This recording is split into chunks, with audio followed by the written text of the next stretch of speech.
जब से पापा जी रिटायर हुए हैं, दोनों लोग फिल्मी हीरो हीरोइन की तरह दिन भर अपने बगीचे में ही झूले पर बैठे रहते हैं। न अपने बालों की सफेदी का लिहाज है, न बहू बेटे का। इस उम्र में दोनों मेरी और नवीन की बराबरी कर रहे हैं। ठीक है माँ, मैं आपसे बाद में बात करती हूँ, शायद सासू माँ आ रही है। सासू माँ ने बहू की बातें कमरे के बाहर ही सुन ली थी, पर नजरअंदाज करते हुए खामोशी से चाय सोनम को दे दी। ससुर जी के रिटायर होने के बाद कुछ दिन से उनकी यही दिनचर्या हो गई थी। आजकल सासू माँ अपने पतिदेव के साथ अच्छे से तैयार होकर अपने घर के गार्डन में अपने पतिदेव के साथ झूले में बैठकर उनको कंपनी देती थी। ये गार्डन, उस पर बीच में चाय के लिए एक टेबल और एक झूला अशोक और प्रभा का जीवन भर का सपना था, जो उन्होंने बड़ी मेहनत से साकार किया था। ऐसे मनमोहक वातावरण में वहां पर लगा झूला मन को असीम शांति प्रदान करता। पहले दोनों इस मनमोहक जगह में कम समय के लिए ही बैठ पाते थे। प्रभा अनमनी होती तो अशोक बड़े जिंदा दिल शब्दों में कहते, पार्टनर, रिटायरमेंट के बाद दोनों इसी झूले पर साथ बैठेंगे और खाना भी साथ में ही खाएंगे। आपकी हर शिकायत हम दूर कर देंगे। फिलहाल हमें बच्चों के लिए जीना है। बच्चों के करियर पर बहुत कुछ बलिदान करना पड़ा। खैर, अब बेटा अच्छी नौकरी में था और बेटी भी अपने घर शादी करके जा चुकी थी। रिटायरमेंट के बाद घर में थोड़ी रौनक रहने लगी थी। अशोक जी को भी घर में रहना अच्छा लग रहा था। पहले तो बड़े पद की नौकरी की वजह से कभी उनके कदम घर में टिकते ही नहीं थे, लेकिन अब दोनों एक दूसरे के साथ काफी टाइम स्पेंड करते हैं। बहू सोनम अपने पति नवीन को उसके माता पिता के लिए ताने देने का कोई मौका नहीं छोड़ती थी। उसने उस कोने के बगीचे से छुटकारा पाने के लिए नवीन को एक रास्ता सुझाते हुए कहा, नवीन, क्यों ना हम बड़ी कार खरीद ले? आइडिया तो अच्छा है, पर रखेंगे कहाँ? एक कार रखने की ही तो जगह है घर में। नवीन थोड़ा चिंतित स्वर में बोला, जगह तो है ना, वो गार्डन तुम्हारा जहाँ आजकल दोनों लव बर्ड्स बैठते हैं। थोड़ा तमीज से बात करो। नवीन थोड़ा गुस्से से बोला, लेकिन फिर भी सोनम ने अपने पति को पापा से बात करने के लिए मना ही लिया। अगले दिन नवीन कुछ कार की तस्वीरों के साथ शाम को अपने पिता के पास गया और बोला, पापा, मैं और सोनम एक बड़ी गाड़ी खरीदना चाहते हैं। पर बेटा, एक बड़ी गाड़ी तो घर में पहले से ही है, और तो और इस नई गाड़ी को रखेंगे भी कहाँ? अशोक जी ने प्रश्न किया। ये जो बगीचा है, यही गैराज बनवा लेंगे। वैसे भी सोनम से तो इसकी देखभाल होने से रही, और मम्मी कब तक देखभाल करेंगी? इन पेड़ों को कटवाना ही ठीक रहेगा। वैसे भी ये सब जड़ें मजबूत कर घर की दीवारें कमजोर कर रहे हैं। ये सुनकर माँ तो वहीं कुर्सी पर सीना पकड़कर बैठ गई।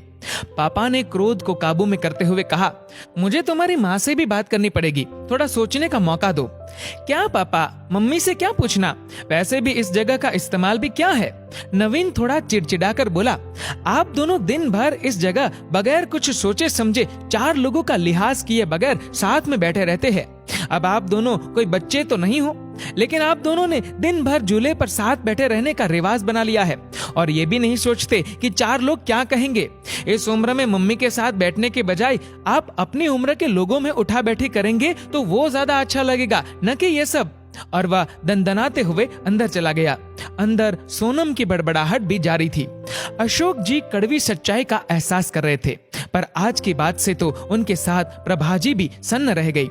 अपने बेटे के मुंह से ऐसी बातें सुनकर दोनों का दिल भर आया था और टूट भी चुका था। रिटायरमेंट को अभी कुछ ही समय हुआ जो थोड़ा सुकून से गुजरा था। पहले की जिंदगी तो भागम भाग में ही निकल गई थी बच्चों के लिए सुख साधन जुटाने में। अशोक जी आज पूरी रात ऊहापोह में लगे रहे, कुछ सोचते रहे, कुछ समझते रहे और कुछ योजना बनाते रहे। लेकिन सुबह जब वे उठे तब बड़े शांत और प्रसन्न थे। वे रसोई में गए और खुद चाय बनाई। कमरे में आकर पहला कप प्रभा को उठाकर पकड़ाया और दूसरा खुद पीने लगे। आपने क्या सोचा? प्रभा ने रुआंसे लहजे में पूछा। मैं सब ठीक कर दूंगा, बस तुम धीरज रखो, अशोक बोले। पर हद से ज्यादा निराश प्रभा उस दिन पौधों में पानी देने भी न निकली और न ही किसी से कोई बात की। दिन भर सब सामान्य रहा, लेकिन शाम को अपने घर के बाहर एक बोर्ड टांग दिया जहां लिखा था वृद्धाश्रम।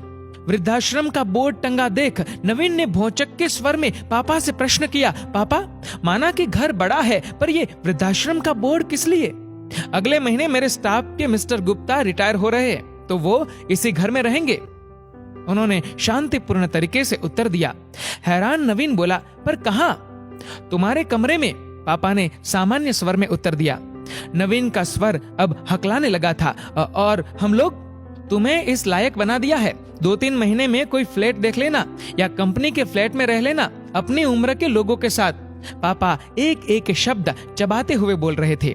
हम दोनों भी अपनी उम्र के लोगों में उठे बैठेंगे और अपनी बात पूरी करते हुए कहा, अरे नालायक, तुम्हारी माँ की सारी उम्र सबका लिहाज करने में ही निकल गई, कभी बुजुर्ग तो कभी बच्चे। अब लिहाज की सीख तुम सबसे लेना बाकी रह गया था। पापा मेरा वो मतलब नहीं था, नवीन सिर झुकाकर बोला। नहीं बेटा, तुम्हारी पीढ़ी ने हमें भी प्रैक्टिकल बनने का सबक दे दिया। जब हम तुम दोनों को साथ देखकर खुश हो सकते हैं तो तुम लोगों को हम लोगों से दिक्कत क्यों है? इस मकान को घर तुम्हारी माँ ने बनाया। ये पेड़ और इनके फूल तुम्हारे लिए मांगी गई न जाने कितनी मनौतियों के साक्षी है। तो ये अनोखा कोना छीनने का अधिकार मैं किसी को भी नहीं दूंगा। पापा आप तो सीरियस हो गए। नवीन के स्वर अब नम्र हो चले थे। न बेटा, तुम्हारी माँ ने न जाने कितने कष्ट सहकर, कितने त्याग करके मेरा साथ दिया। आज इसी के सहयोग से मेरे सिर पर कोई कर्ज नहीं है। इसलिए सिर्फ ये कोना ही नहीं, पूरा घर तुम्हारी माँ का ऋणी है। घर तुम दोनों से पहले उसका है, क्योंकि जीभ पहले आती है न कि दांत। जब मंदिर में ईश्वर जोड़े में अच्छा लगता है तो माँ बाप साथ में बुरे क्यों लगते हैं? जिंदगी हमें भी तो एक ही बार मिली है, इसलिए हम इसे अपने हिसाब से एंजॉय करना चाहते हैं। नवीन अब कुछ भी बोलने के लायक नहीं रहा। दोनों पापा के पैरों में गिरकर माफी मांगने लगे। दोस्तों, 4 लोग क्या सोचेंगे इसके डर से हम हमारी खुशियों पर रोक नहीं लगा सकते। जिंदगी हमें सिर्फ एक बार मिलती है। सपने देखने हो या साकार करने हो, जब भी मौका मिले खुल के जीने का तो जी लीजिएगा। 4 लोगों की बातें सुनते रहे तो खुद की लाइफ कभी नहीं जी पाओगे। दोस्तों, आपकी इस वीडियो के बारे में क्या राय है नीचे कमेंट करके जरूर बताएगा। और दोस्तों, अगर आपको ये वीडियो पसंद आए तो इस वीडियो को लाइक करेगा, शेयर करेगा ज्यादा से ज्यादा लोगों तक। और ऐसे ही और भी इंस्पिरेशनल वीडियोस के लिए सब्सक्राइब करें हमारे यूट्यूब चैनल को और फेसबुक पर फॉलो करें हमारे पेज को। धन्यवाद।